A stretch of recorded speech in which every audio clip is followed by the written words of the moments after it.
ಮೊದಲ ಲಗ್ನ ಪತ್ರಿಕೆ ಸಿದ್ದರಾಮಯ್ಯನವರಿಗೆ ಹೋಗುತ್ತೆ, ಅದಾದಮೇಲೆ ಯಡಿಯೂರಪ್ಪನವರಿಗೆ ಹೋಗುತ್ತೆ, ಶಿವಣ್ಣ, ಸುದೀಪ್ ಎಲ್ರಿಗೂ ಕೂಡ ಹೋಗುತ್ತೆ. ಆದರೆ ಸೋಷಿಯಲ್ ಮೀಡಿಯಾದಲ್ಲಿ ಒಂದು ಪ್ರಶ್ನೆ ಬರ್ತಾ ಇದೆ. ನಿನ್ನೆ ಯಶ್ ಅವರ ಫೋಟೋ ಕೂಡ ಬಂತು.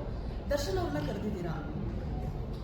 ತುಂಬ ಪ್ರೀತಿಯಿಂದ ನಾನು ಎಲ್ಲರನ್ನೂ ಕರೀತಾ ಇದ್ದೀನಿ ಅಂದರೆ ಡೆಫಿನೆಟ್ಲಿ ಅವ್ರನ್ನೂ ಕರೆಯೋ ಪ್ರಯತ್ನ ಮಾಡಿರ್ತೀನಿ.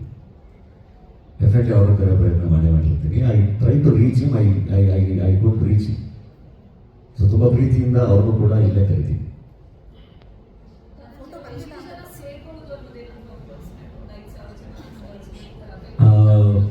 ನಾವು ಅಂದರೆ ಎಷ್ಟು ಜನ ಸೇರೋದ್ರೂ ಅದಕ್ಕೆ ಆಗೋ ಥರನೇ ಎಲ್ಲ ಪ್ಲ್ಯಾನ್ ಮಾಡಿ ಇಟ್ಕೊಂಡಿದ್ದೀವಿ. ಅದನ್ನು ನೋಡಿಕೊಂಡು ಅಂದರೆ ಈಗ ಸದ್ಯಕ್ಕೆ ಐ ಥಿಂಕ್ ನಮ್ಮ ಟೀಮ್ ಜೊತೆ ಕುತ್ಕೊಂಡು ಮಾತಾಡೋದಕ್ಕೆ ಎಷ್ಟು ಜನ ಅವ್ರು ಎಕ್ಸ್ಪೆಕ್ಟ್ ಮಾಡ್ತಿದ್ದಾರೆ ಏನು ಅಂತ ಅದ್ರ ಬಗ್ಗೆ ಸದ್ಯದಲ್ಲೇ ಇನ್ಫಾರ್ಮೇಷನ್ ಕೊಡ್ತೀವಿ.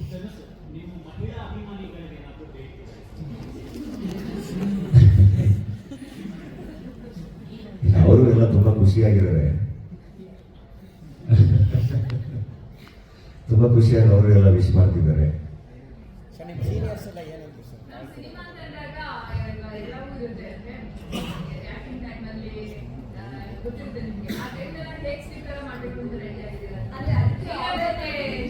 ಜವಾಬ್ದಾರಿ ಅಂತ